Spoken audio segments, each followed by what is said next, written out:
Why is it important to work with our emotions?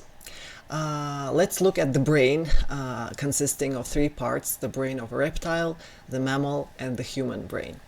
Once we understand that in this whole team, the reptile is the one who makes the main decisions on who is gonna be allowed to be activated at this specific moment.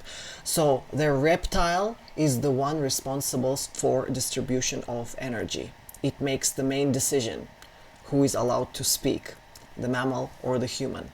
So if we don't understand how the reptile works, we have no choice to be guided by its instincts all the time. So once we understood that the reptile is only aiming for our survival, and once we figure out how to calm down the reptile, like once we figure out how to relax our body and how to control all the parameters which reptile constantly scans in order to decide if we are in state of survival or peace currently. So once we figure that out, and we've learned how to keep the reptile more or less calm most of the time, then we can actually look at the approach that the reptile uses while making decisions for us. So whenever a reptile reads the signals of the environment and finds something dangerous there, it sends a signal up to the brain of a mammal in us and asks it to find anything similar to what we are experiencing currently.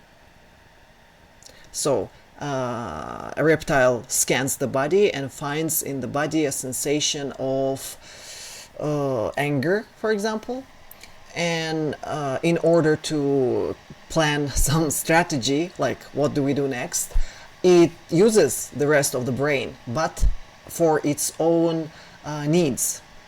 It's like the whole brain is in use of this reptile.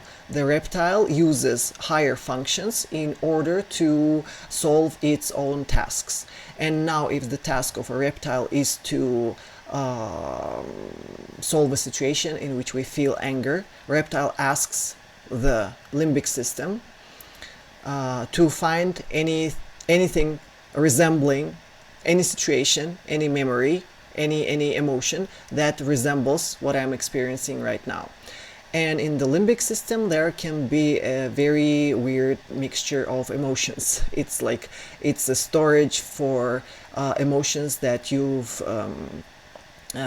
recorded during your childhood, for example.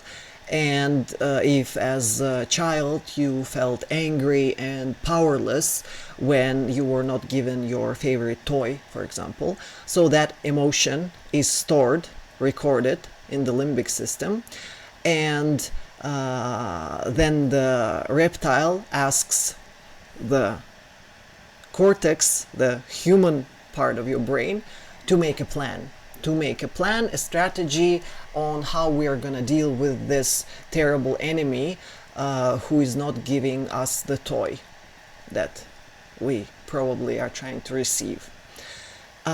Basically, what I'm trying to explain is that under the rule of a reptile, this whole powerful machine is being used very primitively, because the reptile is simply trying to solve a task of how to deal with danger or of the environment that it's currently facing. And in order to deal with some little issue, it turns to this huge memory bank and tries to activate all similar memories, all similar emotions, and then from those emotions, all similar memories. So like, oh God, these people are, they were so terrible to me when I was little, and they were not giving me toys, and that felt so bad when I was little. And that is what we need to fight with right now. So Under the rule of the reptile, we are pretty primitive. This whole machine is being used in a very primitive way to find resembling memories and to make strategies how to deal with this danger of this illusion, of this illusory situation, of this illusory danger. So basically, under the control of a reptile, we are not very effective. So there is a point to deal with all the emotions that are stored like a big mess in our limbic system and in our memory. And our perception of those emotions is what we need to balance out. Our perception of these concepts which make up an emotion, because those concepts were programmed while we were still children and unable to effectively deal with those emotions. That's when they were stored, that's when they were recorded, and being an adult, we're still using that same old recording, which is not effective at all. So it does make sense to deal with emotions and to understand which concepts they represent. Solving each concept, understanding the paradox which stands behind every emotion, is what gives us control over this machine. Our reptile feels scared less often.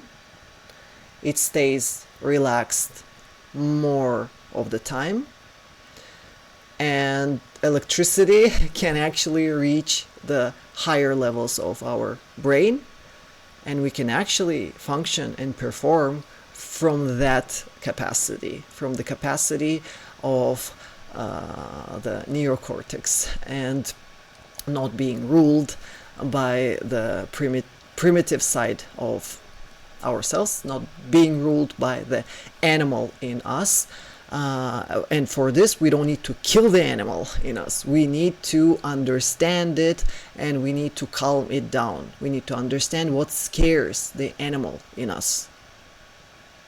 Animal is not the part to be removed. Animal is not the part to be eliminated or killed. It is the part which ensures our survival, and it is very useful, and it is doing its job pretty well. So we just need to understand how to take better care of this part of ourselves, to stop shutting it down, to stop fighting with it, stop rejecting it, and actually start using its sensitivity and all its extrasensory abilities for our growth and expansion and development. So that's one of the points. I hope it makes sense.